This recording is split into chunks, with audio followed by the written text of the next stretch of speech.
Okay. Hey everybody, it's Give the Nutritionist here, and today I want to talk about depression, anxiety, and a hidden reason as to why someone may or may not be affected by black mold. I think it's a very serious issue to bring up, and the reason I say that is because you have people suffering from depression and they have no idea why. They just don't know why they're sad. They have a good life, they don't have any severe issues, they're very fortunate, but for some reason something is wrong. They just can't figure out why they're feeling sad or depressed. And the same thing for anxiety. Some people get panic attacks. They get anxiety and they don't know why, but they just react and they feel terrible. So, what do you do when you go to a therapist, a psychiatrist, you go to a mental health counselor, and it doesn't help? I'm not saying it doesn't work right, but what I am saying right is it's possible there might be another factor, right, that isn't based on stress, that isn't based on trauma, that isn't based on genetics. It could very well be someone could be living in a home filled with mold. There's mycotoxin spores coming out, people are affected. And what makes it interesting is not everyone is affected by mold the same way. Two people could be living in a moldy house, and one person gets severely affected, and the other person, they're fine, no big deal, right? It could be genetic, it could be different dietary behaviors. I don't really know. But the point is, if you're a person that's got your mental health and you've done everything and nothing's gotten better, I would say, it's time to check for mold because that could be that factor affecting you. Okay, let's move on. So again, right, depression, anxiety, mood swings, or even brain fog, uh, it's always centered around stress, right? You're at work or you're dealing with something heavy. I understand. Trauma, I don't know what happened to you as a child. I don't know if something happened to you as an adult, but, in that case, right, you got to go to a mental health professional. They do cognitive behavioral therapy. They help guide you through what you got to do to put in the work so you could, you know, become a better person in terms of dealing with your emotions. When emotions get repressed, people get repressed, and that comes out in certain ways. But if that doesn't do it, right, then what about hormones? Now, hormones are a big deal, right? You gotta eat healthy, you gotta take care of your body, gotta get some sunshine, gotta drink plenty of water. You gotta be healthy, right? Because some people, maybe they're lacking, amino acids to make neurotransmitters, and that's why they're feeling anxiety or, in some cases, depressed. Maybe you have a copper full of nickel, right? Maybe you have a diet full of copper-rich things, and it is very neuroexcitatory, and it's causing, this high-energy sort of anxiety panic attack. Well, there's reasons for everything, right? It's a matter of just understanding and explaining why some things are happening. Some factors are bigger than others, some are smaller than others. But the point I want to make is nothing ever happens alone, but some levers are big movers while others aren't as much. And everyone's different. That's the point I want to make. But mold often is left out of the conversation. And we should bring it to attention because people do get flooding, people do have leaks in the roof, people do have bad, air conditioning, ventilation, leaky pipes, right? Behind a wall, in the floor, second story, right? Attic, the basement. It looks benign, but these spores can have very toxic consequences onto your body, your brain, and everywhere. And that can definitely influence your mood and how you feel. So, while not everyone is going to be exposed to sort of things, right? Yeah, physical, cognitive, and emotional health that could be impacted by mold. So, I want to talk about how mold exposure can, with mycotoxins, actually contribute to your mental health problems. Anxiety, mood swings, depression, how it impacts you, and, what you should do about it. Because if you know me, I don't give a shit what your problem is. There's always a way to get past it. There's always a way to get forward. There's always a way to heal. There's always a way. There's no obstacle. You can always, you know, get through it. that's why my clients love me, because I don't give up on people. And it's by knowing certain information that can open up doorways to help you on your health journey. Some people would just think they're crazy forever, and that's it. They're done. But for a lot of people, you watching, understanding, maybe black mold toxicity is affecting me. Maybe it's SIRS, chronic inflammatory response syndrome. Maybe it's these things that are causing me to feel this way. So if anything, I want to open a door for you to explore to see if maybe this is you or not, right? If it is, cool. You could resolve it. If not, then, it could be something else. But I'm going to go over this article, and more or less you can make up your mind and decision about what you should do. So you can have neuroinflammation from mold exposure because it activates your immune system.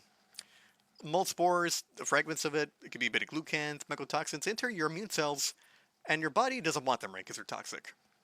It activates your immune cells, you have a response, you have macrophages who come and eat it, mast cells activate, dendritic cells activate, and so do neutrophils. Now, if it's very agitated, right, like if it's very severe, you could have a release of cytokines. These are very inflammatory, but they work to help your immune system. This will be tumor necrosis factor alpha, interleukin 1b, interleukin 6, and tumor growth factor beta. And under normal circumstances, right, it's protective because it's trying to help your immune system.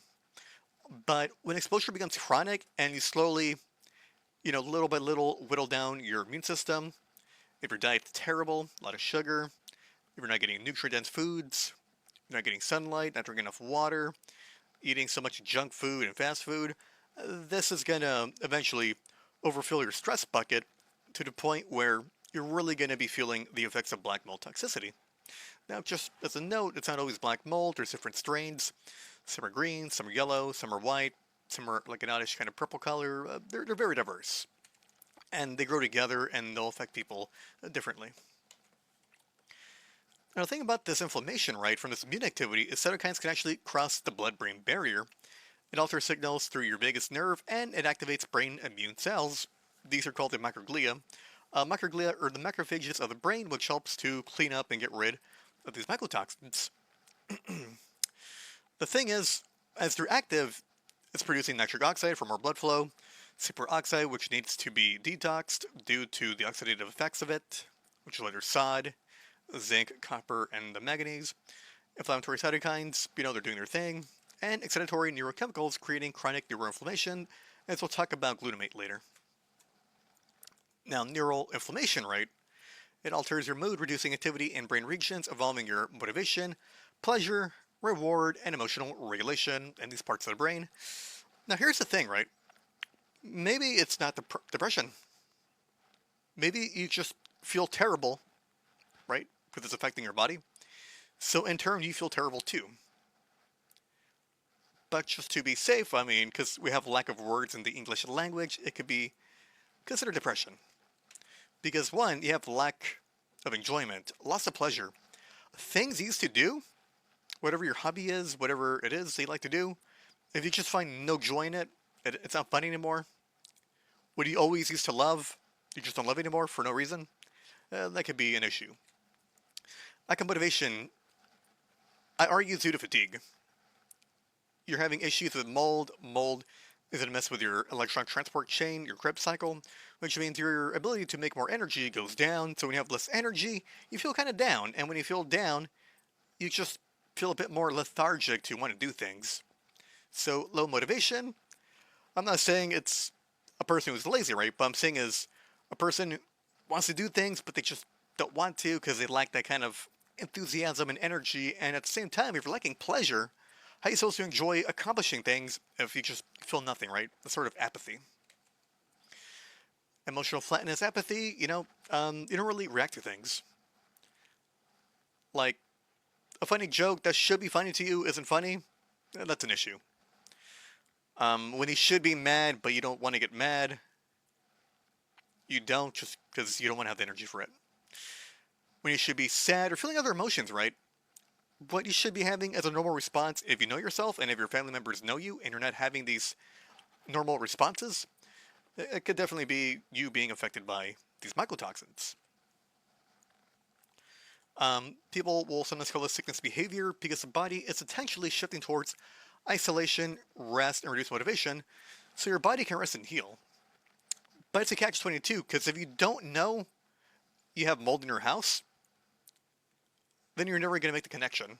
I've had clients where they have mold symptoms, they know they have mold, there is mold, but they just never found it until they one day, right, had to break through the bathroom, they had to break through the ceiling, they had to break through a corner, and I'm never wrong.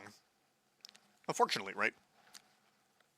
I'm never wrong, but that means things that are good or bad will happen, right? And that sucks. I wish I was right about only good things, but that can happen. I've had clients a year, 2 years later, boom, they found the mold because the leak finally got bad, and then they checked the wall, and the wall's just full of this ugly ass mold. And the thing is, there's spores, you have ventilation, it gets carried throughout the house, and they breathe it in, right? For some people, based on certain genetics and, dietary behaviors and health stuff, some people get affected like nothing. Some people, doesn't really bother them, but at some point, they do have some minor issues. So, the problem with chronic mold exposure is it keeps these pathways activated for months or years, and it whittles you down little by little. It's like death by a thousand cuts, but it's mold. And these are the people that come to me, right? Some of them, right? Because there's different issues in the world, of course. People have been to every local doctor, every specialist, every alternative healthcare practitioner, whether it's functional medicine, whether it's precision medicine, whether you want to give a different term for it, like TCN, traditional Chinese medicine.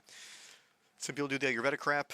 But at the end of the day, right, they go to expensive online doctors, $5, $10, $20,000. They do all sorts of retarded protocols and diets, and they never got better.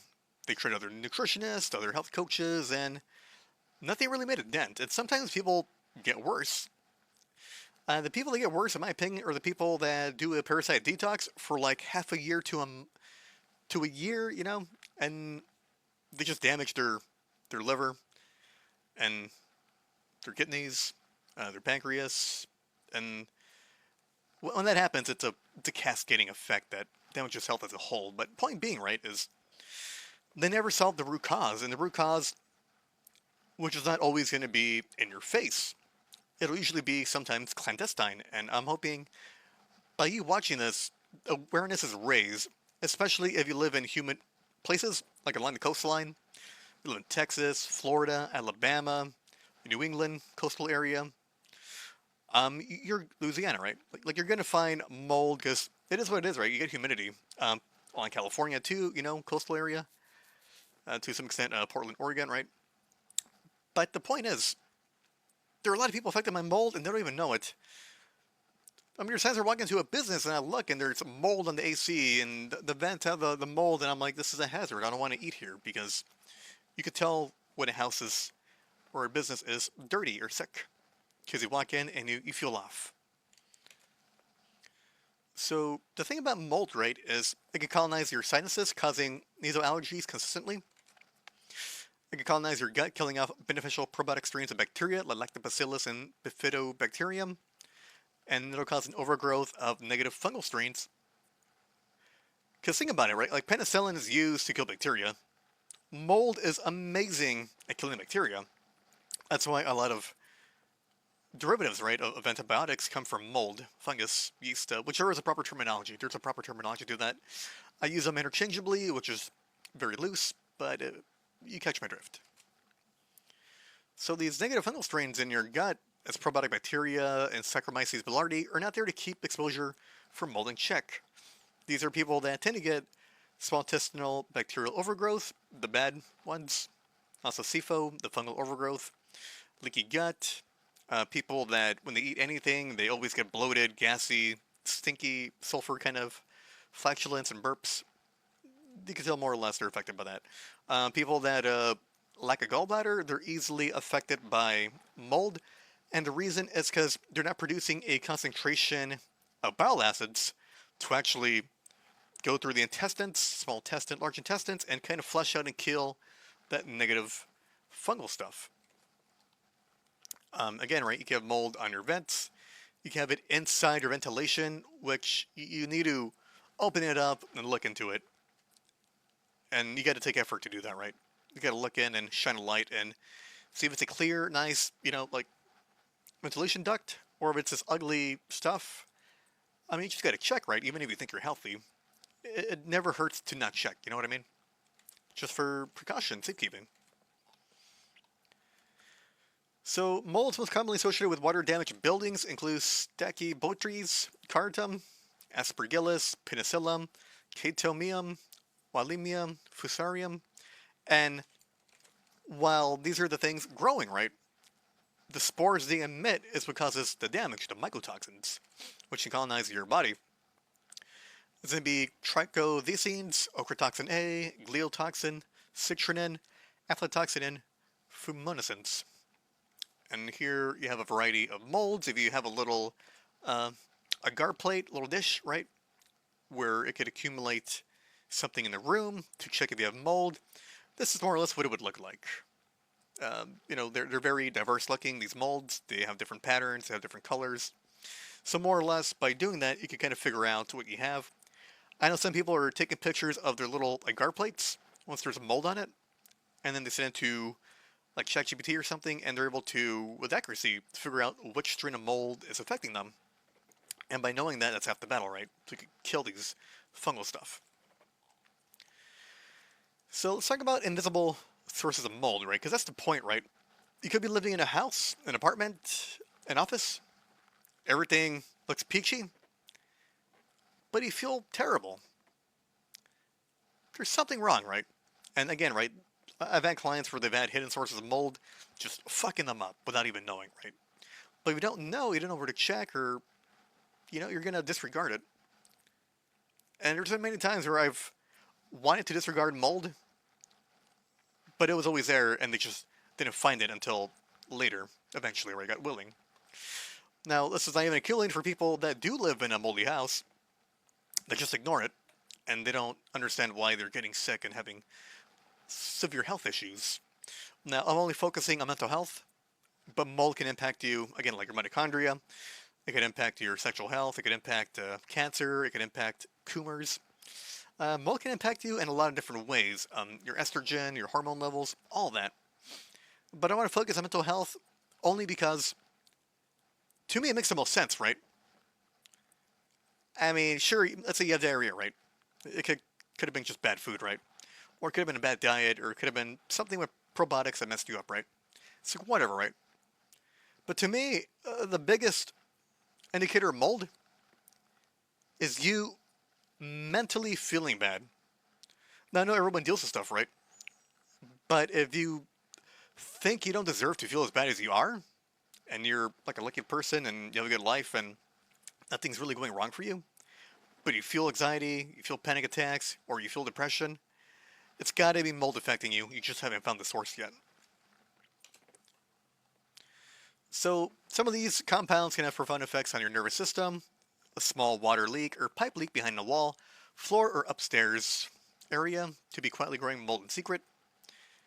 You won't know until you see it, which is, ironic, right? You gotta catch it, but you don't see it, you won't look for it. Spores from mold then circulate around the house through your ventilation, the air ducts. The people who get symptoms of mycotoxicity / chronic inflammatory response syndrome, SIRS, can go years without even understanding what's wrong with them as they breathe in spores. They just don't know, right? Check your AC units as they may accumulate mold due to consistent moisture. Be sure to replace your filter every 3 months so it's not causing more strain. Clean out the traps with a vacuum and regularly use enzymes to unclog the drain pipes. I've had people tell me their AC units were installed without a drain pipe, and that means you need to check your entire ventilation ducts for any potential signs of mold and or humidity as this could spread. Although it's not verified, I mean, I've heard mixed things about this, but allegedly, right, I heard from an HVAC tech that if you put your AC unit on auto instead of on, this can turn off the fan, and if the fans turn on, it may increase humidity, which means more mold. What you want to do is always have your AC unit on the auto setting, because it'll use the fan and it'll cause less humidity, which is doing a better job at venting it. Another one, which goes largely unchecked due to bad mechanics, is going to be your car's AC filter, and that's because I've had people go to the mechanic, change out the filter, they check it, they paid money to get it replaced, and they never replaced it. It's the same old, dirty, moldy filter. So you can have years upon years of a dirty, moldy filter blowing hot, cold air into your face when driving. And if you drive your car, truck, whatever, right, and you turn the AC and you feel kind of sick from it, odds are you should have your filter replaced. You know, just like your air conditioner, you got to replace that on your car too. People often don't know that, right? Check a bathroom with a shower or bath that doesn't have any open windows or ventilation. It may harbor mold somewhere due to humidity or water vapors from showering, especially with hot water.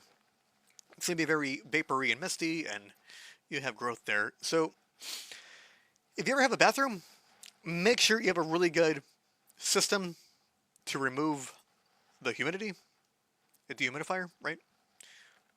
Or make sure you have a kind of window, so you could open the window and you could release all that vapor. Visible. So this is going to be people with something obvious, right?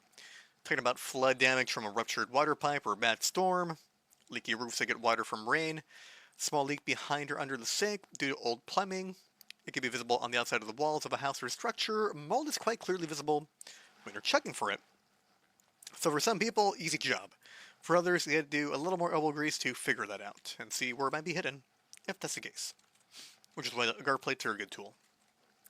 To be clear, mold will not always be black. It can be green, yellow, white, or off colors. Sometimes it can be a variety of such altogether.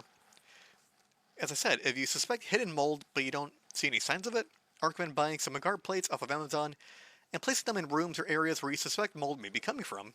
Again, when you get it, read the instructions, do it properly. And after, a week or two, I mean, in some cases 3 days, right? You could see the accumulation of the spores and the growing of the mold. Or if you put it in a place that has any mold, right, it won't have that. So it's a good test to run. It's pretty cheap. Oxidative stress and depletion of antioxidants. So the thing about mycotoxins is it increases the production of free radicals while simultaneously depleting important antioxidants such as glutathione. That's going to be your big one. If you're affected by mold, you need glutathione. It's the big one. It's going to be the juggernaut helping you with detoxing. Next is oxidative stress may impair brain function and contribute to mental fatigue, reduce cognitive performance, brain fog, and mood disturbances. Certain mold toxins are potent generators of reactive oxygen species. And we're talking about ochratoxin A, glial toxin, trialcythanines, and by doing a test, right, the mycotox test, you could find out if you have any. These compounds increase lipid peroxidation, DNA damage, and protein oxidation while using up and depleting your important antioxidants such as glutathione, vitamin C, vitamin E, but I'm not even mentioning, your zinc, your selenium, your molybdenum, your magnesium, your sodium, your potassium, magnesium again, because again, it's a cofactor for everything. B vitamins, right? Again, we're talking about glutathione, so that's going to be your riboflavin. That's going to be to some extent B6, right? It's going to be all that working all together. And your brain is particularly vulnerable because it contains a large amount of PUFAs. And, we're talking about DHA, EPA. We're not talking about omega-6 seed oils. We're talking about, what you get from fish. The stuff good for your brain, right? I recommend eating fresh fish for that, specifically the least toxic fish. The smaller fish are the better fish. That way you're getting your DHA, EPA. And to some extent, really good quality, pasture-raised, grass-fed, grass-finished meat and eggs will have some of that in there, which is pretty neat, right? Like, that's awesome. We usually only think of seafood as providing that, but pasture-raised, grass-fed, grass-finished can also give you that. So again, I recommend for you to watch my guide on reducing inflammation and increasing glutathione, which becomes very important when it comes to detoxing mold. I say this because glutathione is one of the biggest tools to detox mold due to glutathione conjugation, due to finding the free radicals in the 2 electron donors, because as you have SOD, superoxide dismutase, superoxide has to be detoxed, it goes into H2O2, which is hydrogen peroxide, then you got to have enough glutathione and catalase to break that down. And if you're lacking the tripeptide to make glutathione, that's involved eating plenty of meat, so you get glycine, so you get cysteine, and so you get glutamine. Aspergillus, it's that easy, right? Not just Aspergillus, right? But it could be a different strain of mold. Just by breathing it in, it gets inside you and it starts to wreak havoc over time. At first, not a big deal, but over time, as it gets sicker progressively over time, then you'll really notice it. And what's interesting is people who have been affected by mold, they healed, they got better, they did what they got to do. They can walk into any building and boom, instantly detect mold. That that scent, they know the scent, which is pretty interesting. It's a sort of it's like a sort of mildewy scent. It's hard to explain the scent. I don't have a Bath and Body Works candle to explain that scent, but it's a very distinct scent, and once you smell it, you never forget it, and when you smell it, you always recognize that it's mold. So, if you know some people that are sensitive, they could be a good dog for kind of, sniffing around and seeing if maybe you have a sick building or not. If you buy a house, very important. You don't want to buy a moldy house and fuck up your health, because that happens to a lot of people, especially in coastal areas. Now, mitochondria, like I said, right, responsible for producing energy within cells. Some mold mycotoxins can interfere with your function, reducing cell production of your energy, and I think I'll talk about it later on. But again, this is chronic fatigue, lack of motivation, poor focus, mental exhaustion, you're just depleted, even though you're not physically active, depression, and your brain consumes 20% of total energy, so when it affects your electron transport chain, it affects you mentally just as well as physically. Again, doing over again, brain fog, depression, fatigue, poor memory. You're not as resilient to stress as you were because it depletes your vitamin B1 and vitamin B5 and magnesium. A person could appear lethargic when biologically the neurons are lacking energy, and that's because they're tired from being chronically fatigued. In severe cases, people are very debilitated. They can't, they're stuck in bed and they just can't do much. Your hypothalamic pituitary adrenal axis controls stress hormones, and that can be overactive to the point where it burns you out. Because you have corticotropin releasing hormone triggered by the brain when feeling stressed that activates adrenocorticotropin hormone, which then releases cortisol. Then cortisol regulates your metabolism, your sleep-wake cycle, and inflammation and energy. So that's affected, right? You're lacking energy. Your metabolism isn't as good anymore. Some people lose weight, some people gain weight. It's odd how that works. Your sleep can be disturbed. A big symptom of people having mold, right, is they always wake up in the middle of the night to pee. That's what I've noticed. Another one is that they take too much potassium, they start to get acne. That's a big one, especially around the forehead area. So initially, high cortisol leads to anxiety, which eventually lowers cortisol, resilience, which may increase fatigue and depression. This contributes to progression. People may report early stage like anxiety, panic, and insomnia. Later on, over time, they're just kind of tired and burnt out. So people become depressed-like, exhausted, brain fog, they can't really focus. And that apathy we talked about, that emotional numbness where, you could shoot a baby deer in the head and you wouldn't feel nothing, right? Apathy is very terrible. It's a terrible feeling. Humans have emotions and you gotta regulate it, but if you feel nothing, it's a big issue. It becomes essential to reactivate the parasympathetic nervous system so people can feel calm again. And like I said earlier, right, magnesium, thiamine, B5 can be depleted in people who are exposed to mold. These are the same nutrients I use to help my clients get full quality sleep. Click that thingy right there to read the article, because it'll help you a lot. So, someone, Hypercharged Health, they made this picture. It's a good picture. So, mitochondria, right, as you know, powerhouse of the cell, it helps you, you make energy, you feel good, but what's affecting you? So ochratoxin A is one of the mold mycotoxins that could affect you. This impacts and inhibits your little thing called ATP synthase. And what's cool about that, right, is it's like a little turbine, right? Like a water mill, like nuclear energy, like the steam engine. Our cells have a fucking turbine, right? Making energy. I guess that's a universal thing, right? I just thought it was neat, Get this little turbine in all our cells making energy. But point being, ochratoxin A exposure can impact your turbine from spinning, so you're producing less energy. Then you have aflatoxin, creates a lot of reactive oxygen species, causing damage to your DNA. This limits repair mechanisms, which may cause permanent mutations, energy failure in cells. I argue this will have an increased need for vitamin B3 to PARP to repair DNA.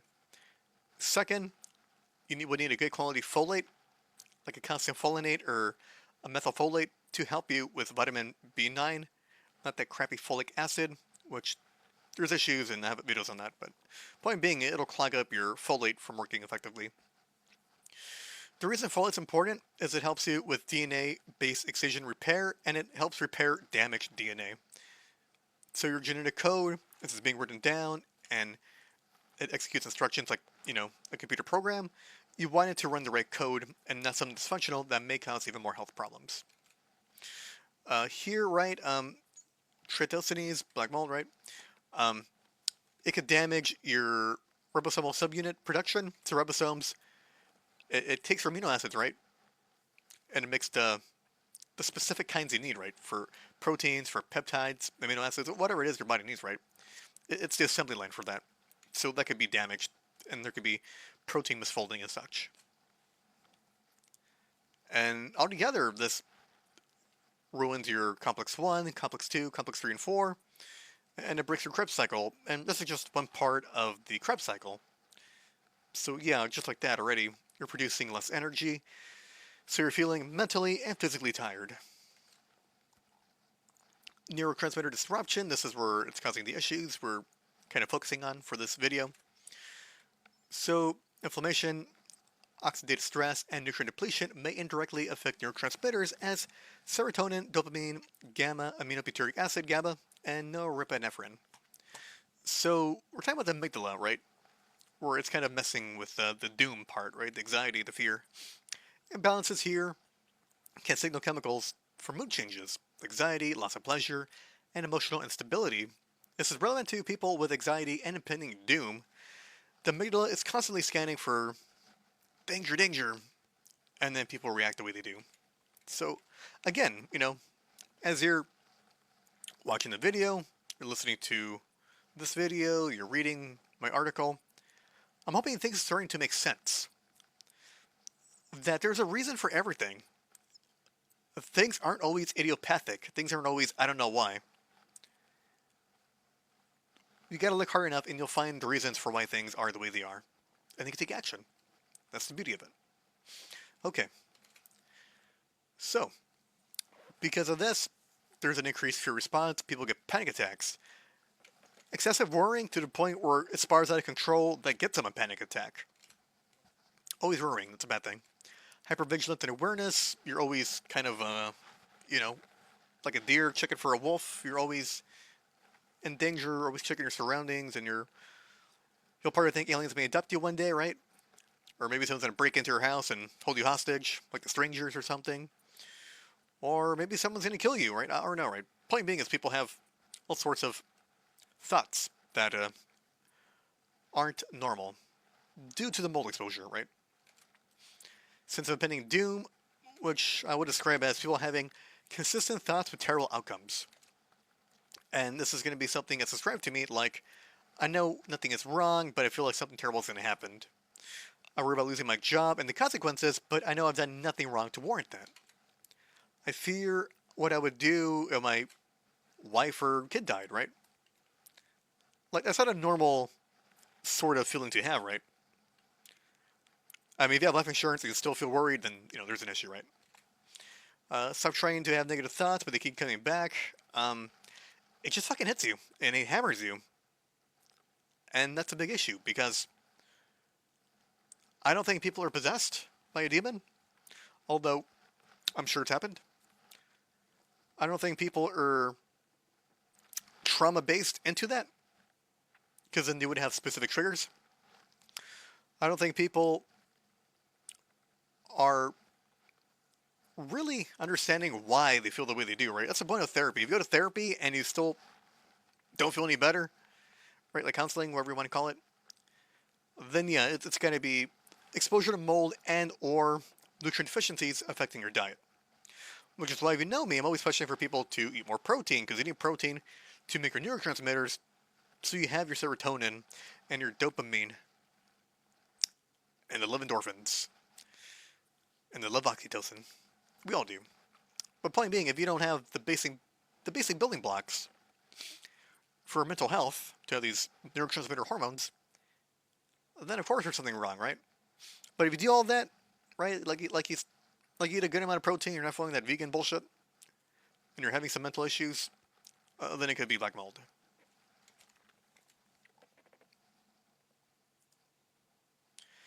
This is often consistent with neuroinflammatory activation of fear circuits. Some clients may feel claustrophobic small spaces as they weren't before, or the data becomes more exaggerated.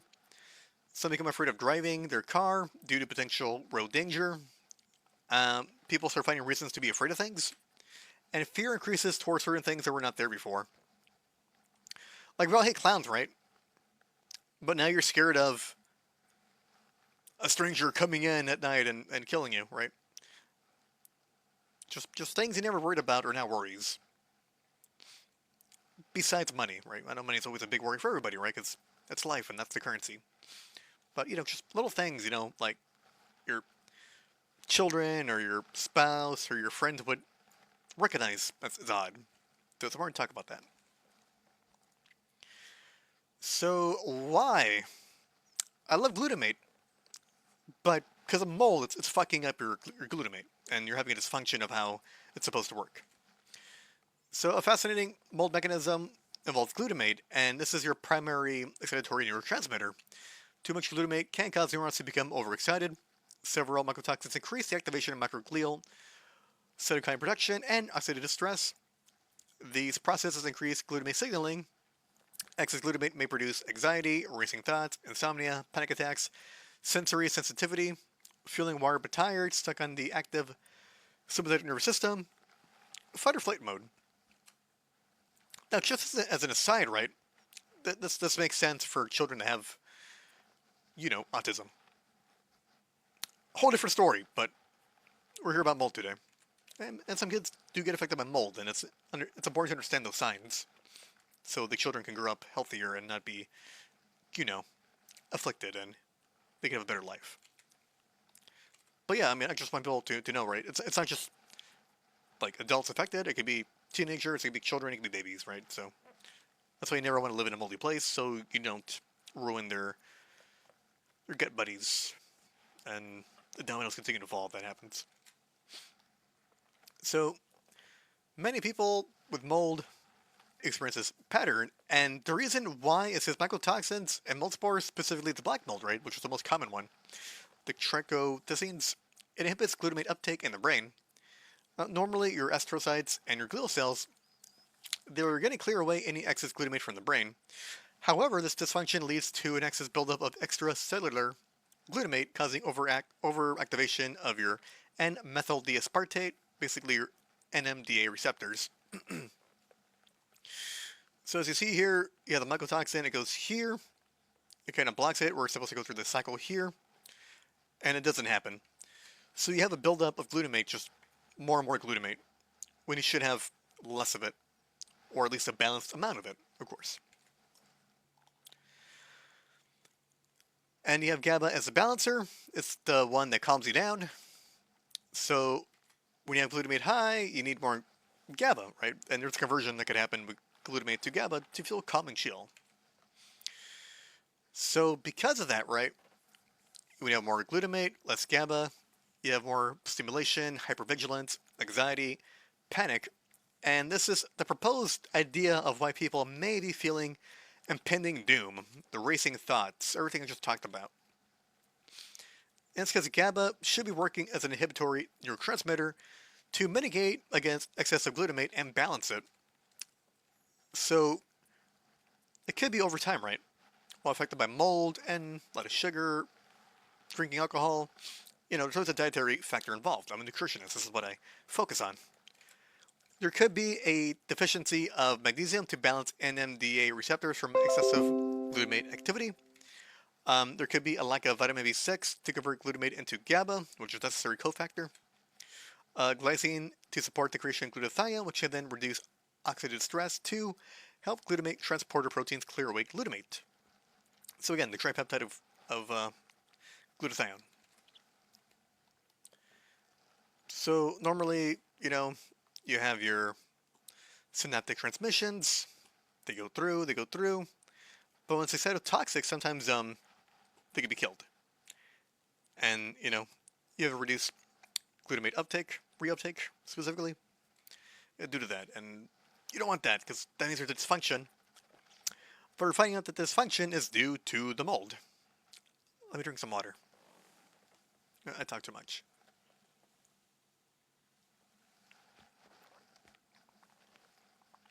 Okay. Moving on. Immune system activation. Many individuals exposed to mold experience chronic immune activation. Now, this burden can affect sleep quality, your stress resilience, hormone balance, cognitive function, and emotional well-being. Histamine mast cell activation. So many people that develop mast cell activation due to mold release a bunch of histamine, cytokines, leukotrienes, prostaglandins 2 are activated. Forgot to put that there. But histamine affects the brain directly, and having a lot of histamine can also influence anxiety, panic, restlessness, insomnia, heart palpitations, and feeling unsafe. Many people experience mold exposure report sudden anxiety after entering certain buildings, which may be partly related to mast cell mediated responses. And at the same time, right, stronger nose for mold. And just a bigger list, right? I'm gonna go over what I forgot to talk about. People may become more irritable. People are forgetting words, especially their simple words. You have emotional numbness, but that's basically apathy. Their ability to handle stress goes down the toilet. Any little thing sets them off. Like, people should have a certain threshold, right, before you feel annoyed, or you feel like something's affecting you, or you feel sad, or, because again, like, not everyone's gonna have apathy, but some people may have apathy, right? Some people's emotions have a quicker breaking point, is what I'm trying to say. So, as related to mold, right? Besides the whole mental health part, it could be chronic fatigue, always tired, sinus congestion, like you're always in allergy season, but you leave the house or the workplace or the car, right? And you feel better, then you got a sign there that there might be mold in that area where you were. Frequent headaches, dizziness, light sensitivity, joint pain, muscle aches, more allergies than usual, increased food sensitivities, digestive issues like gas, bloating, and diarrhea, shortness of breath, chronic cough and sore throat, skin rashes, eczema, acne, you're always thirsty, and increased urination, especially at night, as your body wants to get rid of those mycotoxins. So I want to say, right, the big hint, in reference to hidden mold, right, is your symptoms improve when you're traveling, right? Let's say you leave home, right, and you got to go on a work trip. You feel amazing. Or you go on vacation to the beach, and you're at a hotel, and I mean, sure, you're reducing stress, right? But you notice you're feeling way better. It's because you're away from the mold. Now, there are all certain circumstances where people may stay at a moldy, motel or something, and then they feel the same. So you can understand that you might be in a moldy, contaminated hotel, right? The room. So again, right, if you're outside in nature and you feel better there, then that's indicative of you maybe having mold. So if you suspect mold, what do you do, Lord? What do I do? Again, you go around your house. You look for water damage, roof leaks, plumbing leaks, a musty odor, for lack of a better word, visible mold growth, condensation, humidity problems in the AC units, the vent. Check all that. Whether it's a wall unit or what's the other one called? Like a mini split or something, right? Whatever. If you have something that cools down your dwelling, then check it, because there could be mold. Flood history. Again, if you had flooding, I'm looking at the news, right, and there's all this flooding in the Midwest, right, or even like the Mississippi, storms and such. If you have your house being flooded and you get drywall, you're gonna have to repair that part of the drywall because drywall is really good at absorbing water and it'll grow mold. That always happens. If you don't see it on the outside, you can see it on the inside, right? So you gotta, remediate that. And yeah, another thing, right, is if you got flooded, right, and a lot of your possessions got flooded, you might need to throw it away because it could be harboring mold. If you have clothing, clean it well in some vinegar and the washing machine, then you should be good, right? And check if your washing machine is cool with that. Okay. So again, right, it could be behind the walls, under the floor, in attics, crawl spaces, and the basement and HVAC systems. 2. Testing and your options. So professional mold inspections and environmental testing, agar plates, can help identify hidden water damage and contamination. If mold is found, they can remediate the home if they find any water damage and moldy materials. So remediation is going to be expensive. If you love your home, that's going to be the unfortunate reality to save it. Some people, they move away to a different place while that happens. Or some people, they just sell their house and they go somewhere else. So again, right, it's a money issue, right? Because I know remediation can be very pricey. It's not just cleaning up mold, it's replacing your ventilation, if that's the case. It's removing drywall and wood and other materials that were exposed, carpet, furniture, like any little thing, right? It sucks. The mold is minor. You can clean it well with vinegar. It kills the mold spores. You're always going to find products with bleach, and bleach is bullshit because it doesn't kill it completely. It leaves spores behind, and they'll just regrow again eventually at some point. Although microscopic, you don't see it with the naked eye. It's there, and it'll regrow eventually with some humidity and some water and some heat.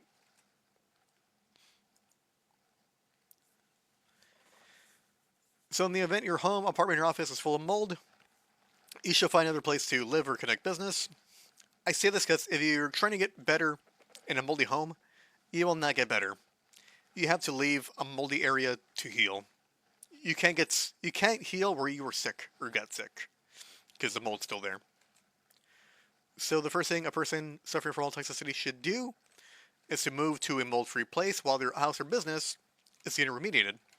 It becomes essential because it's impossible to get healthy in a moldy area because you're still exposed to the mycotoxin spores and you will get sick. So here is the example of a agar plate.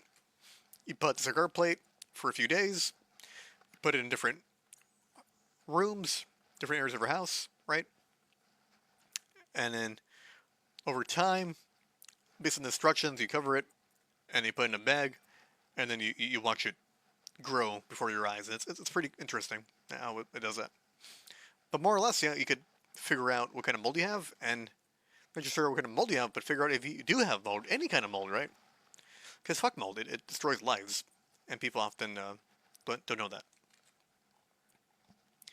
So part of your body's natural detox pathways in a nutshell: get adequate animal-based protein for amino acid conjugation, methylation, acetylation, and making your neurotransmitters because they're protein-based. Proper hydration, at least 80 ounces of water. If you have mold, you end up peeing more often. Regular bowel movements, pooping out mold and bile.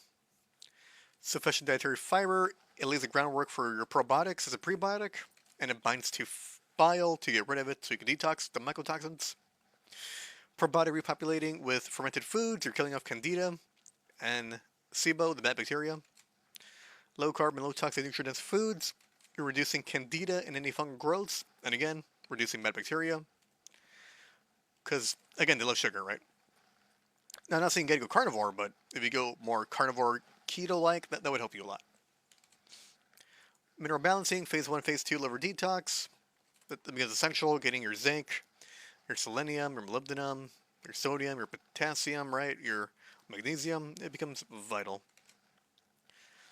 Because it also works in conjunction with glutathione replenishment, because you gotta fight antioxidants and conjugate the mycotoxins, especially the minerals, because it helps you with phase one, which is the whole part of getting it. Now, these systems help the body process and eliminate metabolic waste and environmental toxins. Now, I made a list of videos and articles for you to watch and listen to. That way you know where to start and where to begin your health journey. That way, as you're doing this, you kind of feel like you're on the right path toward doing something. Maybe you never changed your diet, right? Maybe you always ate junk food and crap. It's time to change that. Maybe you should be eating more nutritious foods to feel better. Maybe you're missing magnesium, molybdenum, and that'll make a big game changer in your health, right? Maybe you have anxiety issues and you need B1, B5, magnesium, and to get that all balanced and working well. So I have all these guides here to help you. Sleep, detox, all that kind of stuff. Again, while people recommend fasting, I don't believe in that in this scenario because you can't really starve it completely. You gotta give your body a lot of nutritional resources to fight against it, which is why I'm harping on the glutathione and the mineral balancing. If you don't have a gallbladder acid reflux, or you have acid reflux, this video here, the optional one, you click it. It's going to help you recover your digestion, because if you don't have a gallbladder, it's going to be hard to detox this. Okay. So again, yeah, this list here from Mosaic Diagnostics, they're really good at doing the testing for this. So again, right, mold affects you everywhere differently. You have mold that affects your reproductive system, that affects your GI tract, that affects your kidneys, that gives you cancer, that affects your immune cells, that affects your liver, affects oxidative stress as a whole, that is neurotoxic, which we're kind of talking about, right? Specifically the gliotoxin, ochratoxin A, and the triethylsynthenes. It's going to be your usual black mold, and it is more than just affecting mental health. So testing for mold, right? Because sometimes can overlap in other conditions. It's more to evaluate stuff, and go to your doctor and talk about it, right? Nutritional deficiencies, right? Thyroid dysfunction, blood sugar imbalance, sleep disorders, chronic infections, environmental exposures. They can all contribute somewhat similar symptoms, right? Which is why you got to look at everything holistically, right? Of course. So if you've been struggling with depression, anxiety, brain fog, memory issues, or unexplained fatigue, and you have no answers, right, and nothing's worked, all I'm saying is consider if mold exposure is playing a role affecting your health or the health of a loved one, mentally, and everything else in between. Mental health challenges are often complex and multifactorial. While mold is likely to be the only sole factor, it could be the most significant piece affecting you. And that could go unrecognized for years just because most people know mold bad, right? Mold bad, the end, but why mold bad, right? It's important to understand why something is detrimental. Like, we know why things can be bad, right? Or how bad it can get. But we don't know the why behind it. And it's important to know that. So you have a reasoning for that. When you have a reasoning for something, you're more comprehensive towards it. You're able to learn something better, quicker, effective. By making that, your neurons make a connection. And that's why you always ask why. And people fucking hate asking why. Because when you find out people have no answers for something, that's not that they're dumb. They don't know, right? And people, for some reason, interpret not having an answer as being dumb. But I hope I've given you some kind of answer to help you move forward in your life to get better. Because mold's becoming a more common problem, and I argue it's because there's bad labor for a long time. The labor didn't go to school to learn construction. They're just nailing shit in place and bullshitting drywall. And I mean, I'm sure you've seen those videos on TikToks of these people, right, that spend all this money, right, $200,000, $400 million on a new house, and then they check the work, right, that was done by the construction, and terrible work, right, amateurish, pathetic. So you don't know if you bought a new house or new apartment recently constructed by an uneducated worker that obviously didn't go learn construction, right? They just hired some dude outside Home Depot. You catch my drift, right? I'm Mexican, so it's not offensive, right? But I understand, like, it's a reality. And when homes are being built, right, there's a lot of things you got to take into consideration. I know there's certain people you can find on YouTube and on the internet that go over how to make, if you're making a house, right, how to make it as mold free mitigation as possible. I forgot their name, but Google that and you'll find it's very cool. Like there's all sorts of things you do to the house so you don't get mold and have these issues. So there's proper ventilation and things can be aired out and like, it's pretty cool. Like they're making a house more livable and more longer lasting. Just because I think because the labor that's been hired to do work is just hammering shit together, and they're not really concerned about proper etiquette that's taught on how things should be constructed, right? And I think it's really important. That's part of why we're seeing so much mold, right? I mean, there's so many apartments being built and housing being built, right? But nobody ever questioned. I mean, sure, you see a house or an apartment, right? But the skeleton, the inside, right? The wood, the plumbing, the electrical, is it actually tip top or will someone try to make a quick buck, right? And it seems we live in a society where people are trying to make a quick buck, especially when it comes to construction. And, there's a bunch of shitty people out there. But yeah, just to keep in mind, right? Like nothing you buy, if it's a recent house, may not even be as good as an older house from like 40 years ago, which probably has better materials and although you got renovated and such, it's probably a better deal. Besides bad plumbing like lead or copper. But I digress.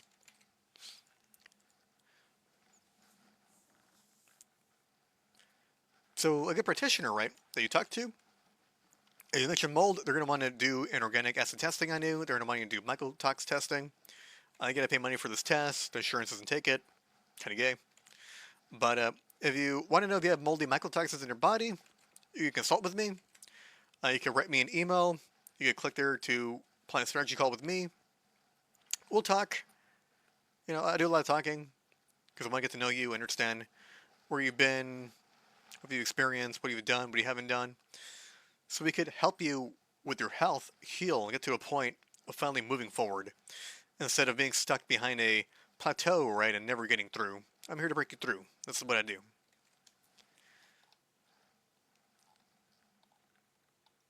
I also do tox detect for chemicals, glyphosate, HTMA if it's mercury, lead, cadmium, nickel, copper overload problem, right?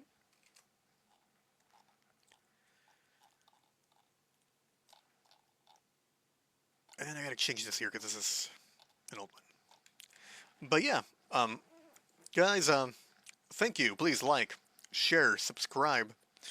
It's a big one. I don't really see too many people talking about how mold can be a big impact on people having depression, people having anxiety, because it's messing with your glutamate. And I'm just talking about mental health, right? I'm not even talking about how it fucks up your digestion and how it messes with your reproductive health and how it could cause cancer and that kind of stuff, right? Mold is a bitch. And I know the government has guidelines on how mold is terrible and there's standards that should be done when constructing houses so there aren't sick buildings. Mold is also called sick building syndrome or sick building illness. Kind of how I talked about, you walk into a building and you don't feel that good, you detect it or you smell that mustiness. Yeah, that's a big issue and it's more in the coastal areas and places where there's humidity. So you wouldn't really expect this in Arizona. But, we have pipes and running water and there's storms sometimes, so you never know, right? It's better to check your house, be safer than sorry. And yeah, if you have any questions, leave a question, you want to make an appointment with me, go to my article, click the link, or write me an email. I like emails. I'm an email guy.